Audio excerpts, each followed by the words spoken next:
Good morning viewers, কেমন আছেন সবাই? আজকে থার্সডে সকাল সকাল ব্রেকফাস্ট শুরু করছি।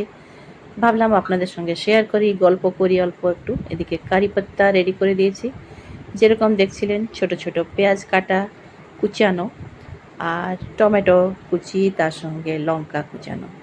এগুলো সব হচ্ছে আজকের ইনগ্রেডিয়েন্ট যেটা আমি বানাচ্ছি। এদিকে সরষের তেল অল্প রেখেছি ব্রাশিং করার জন্য, অয়েলিং করার জন্য। এটা ব্রাশে ওপরে ওপরে দেব। আর এখানে যে দেখছেন, এটা আমি রাত থেকে ভিজিয়ে রেখেছিলাম বিউলি ডাল আর রাইস, যেটাতে ইডলি হয়, ডোসা হয়। এটা সব রকমের জিনিস হতে পারবে। তার ভেতরে আমি যেটা আজকে বানাচ্ছি ওটা না ইডলি, না ডোসা, না কি উত্তপম। এটা একটা মিক্স ভার্সন বলতে পারেন, যেটা আমার মার স্টাইল। আর মা ম্যাক্সিমাম জিনিসে কারি পাতা ইউজ করে আর খুব টেস্টিও হয়। তাই আমরা ওটা ভালোবাসি খেতে, আর মনে হয় আমাদের টেস্টিও হয়। আমার তো ভালোই লাগে, আপনাদের সঙ্গে শেয়ার করলাম। আপনি দেখেও বানাবেন আর তারপরে আমাকে জানাবেন।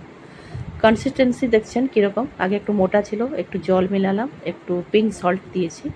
পিঙ্ক সল্ট আমরা খাই বলে এটা বিপির জন্য খুবই ভালো। যারা খাচ্ছেন ভালো, আর যারা ইউজ করে না ওরা করতে পারেন।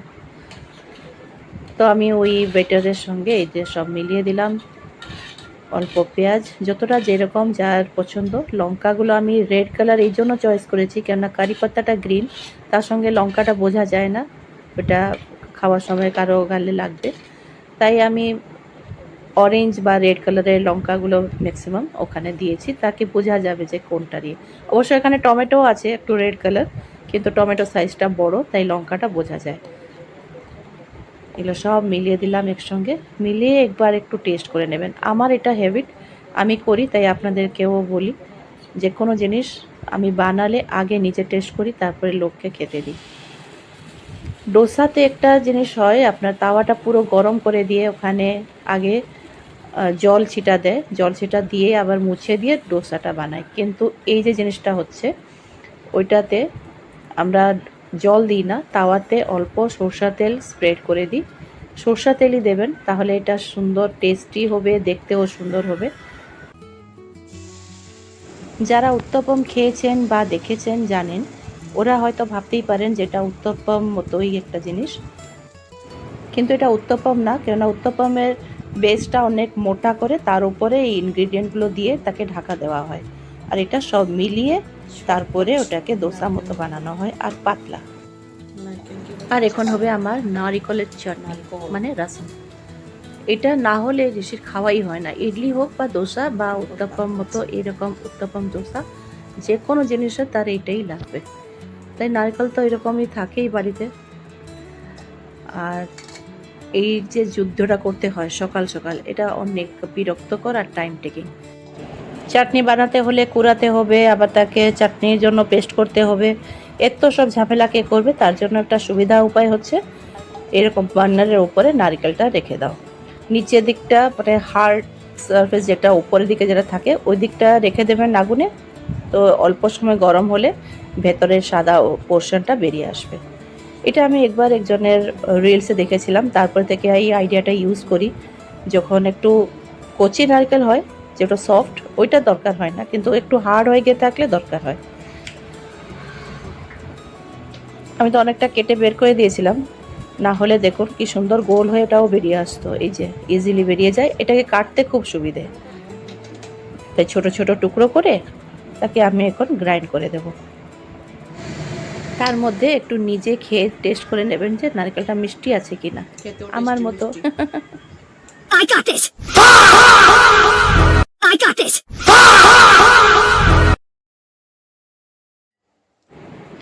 এরকম নারকেলগুলোকে ছোট ছোট কেটে দিলাম, কাটতে খুব ইজি হয়ে যায় এরকম করলে।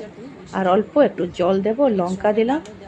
আর এটাতে তো ডাল দেওয়া হয়, কিন্তু যেহেতু আমার ডালটা সবসময় মনেও থাকে না রাত্রে ভিজিয়ে রাখতে, তাই আমি ডালটা প্রায় স্কিপ করে দিই। চাইলে আপনি ডাল দিতেই পারেন। জাস্ট হয়ে গেল। আর ওখান থেকে নারকেল খেতে খেতে তো এদিকে আমি রেডি করেছি ছোকটা দেওয়ার জন্য। তড়কা তড়কা দেওয়ার জন্য আমার একটা ছোট্ট একটা ফ্রাই প্যান আছে, তড়কা প্যান যেটা দেখছেন। এর উপরে আমি শুকনো লঙ্কা আর গোটা সরষে দিচ্ছি তেলের মধ্যে। এটা দিতে দিতে এখানে একটা ঘটনা ঘটে গেছিলো। অনেক বড় অ্যাক্সিডেন্ট হতেই পারতো একটা ভুলের জন্য। এই যে জল থেকে আমি ডাইরেক্ট কারি পাত্তা দিয়ে দিলাম, দেখুন কি হলো অবস্থা। এটা খুবই সাবধান, আমি অস্থির এটা করেছি আর অনেক বড় ভুলও করেছি, এটা করা উচিত না। তেলের উপরে জল দিয়ে দিলে যা হয়, তো কারি পাত্তাগুলো ধুয়ে আলাদা করে আমাকে আগে থেকে রেখে দিতে হতো, অস্থিরতার জন্য জলের সঙ্গে দিয়ে দিলাম। খুব সাবধানে করবেন এই সময়টা, ছোঁক দেওয়াটা খুবই একটা বড় জিনিস, এত ইজি না। হঠাৎ করে আগুনটা উঠে গেলে কোনো কিছু হতেই পারে। এর সঙ্গে এখন আমি অ্যাড করব একটু সল্ট, একটু সুগার আর একটু তেঁতুলের যে পেস্টগুলো রেডিমেড পাওয়া যায় ওইগুলো। এদিকে এটা হয়ে গেছে, আপসাইড ডাউন করে দিলাম, সিমে রাখা আছে, আস্তে আস্তে হচ্ছে। এই যে দেখছেন আমি মাদার্সের ইউজ করি, যে যে কোম্পানির চায় ইউজ করতেই পারে, আমি কোনো অ্যাড করছি না কারো। আর এই যে দেখছেন চাটনিটা, এটা যে কোনো জিনিসে দেওয়া যায়, কখন কখন আমি এটা সাম্বারে দিই, এরকম রসমে দিই, ফুচকা চাট বা ফুচকা টুচকার জন্য দরকার হয়।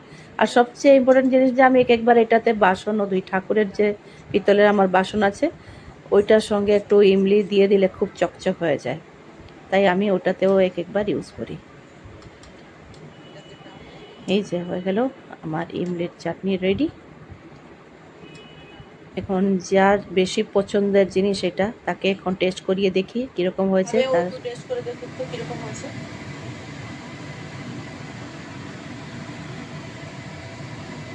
নারকেল দিয়ে দিলে একদম খুশ, যে কোনো জিনিসও করে নেব, সাউথ ইন্ডিয়ান বাচ্চা আমার। তাহলে এই হচ্ছে kind of uttapam, it's not a uttapam dosa, কিন্তু এটা আমার মার স্টাইল, কারি পাত্তা সব কিছু ইনগ্রিডিয়েন্ট তার মধ্যে দিয়ে দোসা মতো বানিয়ে নেওয়া। তার সঙ্গে দেখলেন নারকেল চাটনি কীরকম, দারুণ। তো আমি আমার ব্রেকফাস্ট এনজয় করছি, আপনাদের সঙ্গে শেয়ার করলাম। তো নারকেল চাটনিও দেখলেন খুব তাড়াতাড়ি হয়ে যায়, ইনস্ট্যান্ট। আমি খাচ্ছি, এনজয় করছি, আপনারা দেখুন, বানাবেন আর আমাকে জানাবেন কীরকম লাগলো। তার সঙ্গে black coffee, south Indian dish. It's not South Indian actually, it's Orissa and South combo. Have a nice day.